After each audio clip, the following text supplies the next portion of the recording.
खुलुमबाय।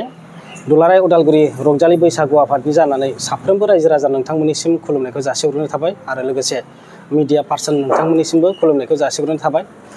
देग्लाय दुलाराय उदालगुरि रंजालि बैसागु आफादा गामाखालि बोसोर बायदि देग्लायबो गाजा गोमजायै बैसागु खुंनो थाखाय साखाफारा जानानै दं। जोंहा दुलाराय उदालगुरि रंजालि बैसागु आफादा 1993 मायथाइनिफ्राय जोनोम मोननानै दिनै फैयै फैयै 33थि जाफैबाय। बे 33थि फालिथायाव जोंहा माखासे हाबाफारि लादों। दा सेथि जिहेतु बैसाग, बे बैसागाव जोंहा फिरफिला बैसागुनि फिरफिला बिरहोनाय हाबाफारि लादों। बेवहाय गोखा गोखैबो जानाय जागोन आरो लोगोसे गिदिरखौ मान होनाय, उन्दैखौ बोर होनाय, बेबायदिनो हाबाफारि लानाय जादों। आरो लोगोसे जोङो साफ्रोमबो रायजो राजाजों अनलायनाय आरो बोर होलायनाय बे हाबाफारिया गाजा गोमजायै जागोन।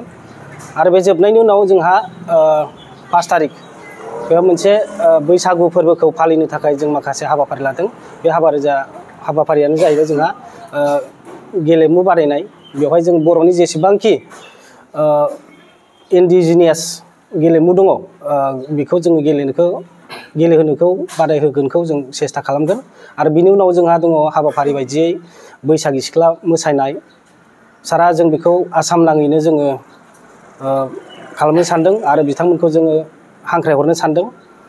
थांनाय बोसोरावबो जेरैबायदि गाजा गोमजा जादोंमोन, बिनिफ्राय आरो जों साबसिनखौ खालामनो नाजागोन। आरो बिनि उनाव जोंहा दङ बैसागि सिख्ला मोसाखांनायनि उनाव गेवलां मोसानाय, खोब नायथावना बे हाबाफारि। बे गेवलां मोसानायावबो जोङो गोबां जायगानिफ्राय गामियारि बैसागु फोरबो फालिथाय बिथांमोना दाब दाब जायगायाव बादायनाय हाबाफारि जायो। बै बादायनायनिफ्रायनो जोंनि बे उदालगुरियाव मोनफ्रोमबो आनसलिकनिफ्राय सौफैनाय जायो। दा बिथांमोनजों जों ज' माने बैसागु फालिनाय जायो।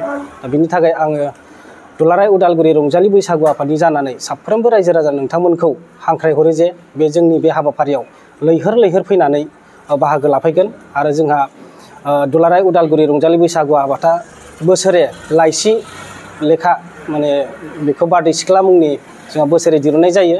नोंथांमोना बेयावबो माखासे जोंनि हाबाफारिखौ नुलांगोन, मावथिफोरनि मुंफोरखौ नुलांगोन।